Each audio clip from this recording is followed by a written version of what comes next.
In the middle of the Tijuca forest lies an eclectic palace called Parque Lage, gifted after an Italian opera singer Gabriela Besansoni and her lover Enrique Lage.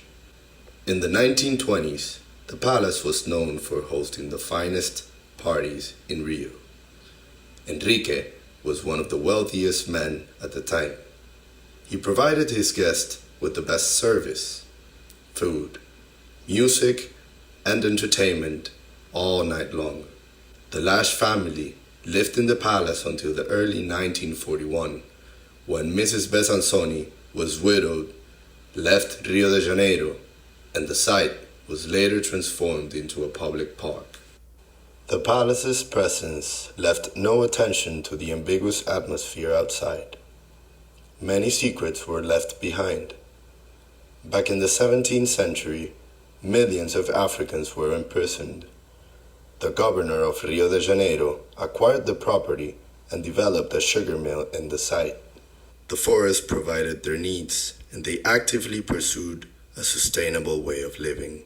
In the brief, we were asked to respond to the Brazilian culture through our project. Therefore, my proposal is to turn this park into a hotel. In a hotel, one is able to create a stronger and memorable experience than anywhere else. It is a moment for you to become open-minded by engaging with the architecture and endemic qualities that the site and nature has to offer, and to activate your senses by creating memories and learning about the diversity the Brazilian culture has to offer.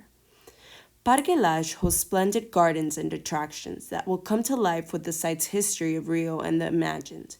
The site also consists of a number of buildings from different eras that reflects the site's historical phases. These include the horse stable and the palace. As you enter Parque Lage, you are in contact with the horse stable, which is reprogrammed into the reception of the hotel. The reception is characterized by the use of timber wood in its interior, and with stables that subdivide the program and leave visitors with traces of the past. For the 17th century, a proposal architecturally represents the African culture and heritage. In this era, many Africans were brought to the site for farming. Currently, Afro-Brazilians are now a majority of Brazil, which is 50% of the population. That's why I wanted to create a space that resembled the African diaspora. For this specific architectural form, I was inspired on the African styles and techniques used to create their pottery wares. And through emulating their crafting techniques, such as embedding texture and color with local materials such as clay, I was able to create a form that appears as a sculptural sequence of rounded double curvature airy shells that go with the landscape and links with the environment. The architecture weaves back and forth between intimate indoor enclosures and the surrounding landscapes.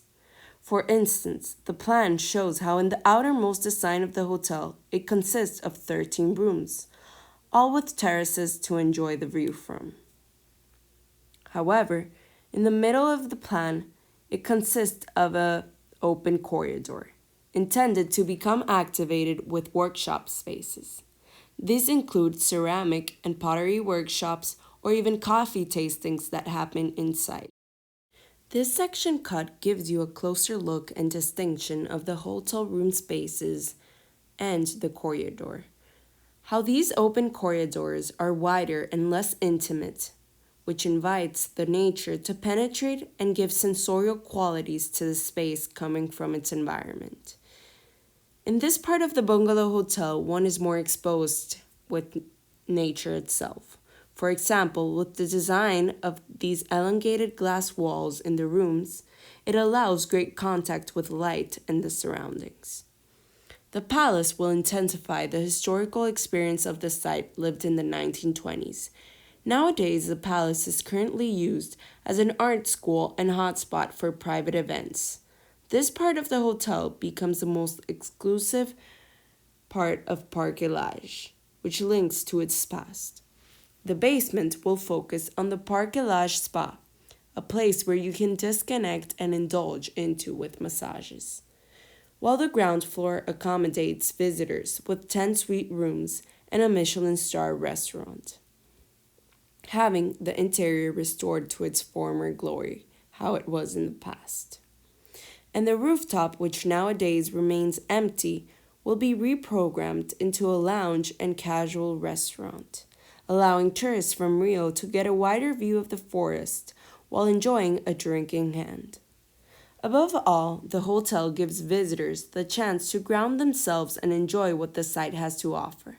And with activities such as the workshops taking place, this will set an ideal opportunity to learn from our community, allowing students from the Visual Arts School to host these workshops and collaborate with the hotel team.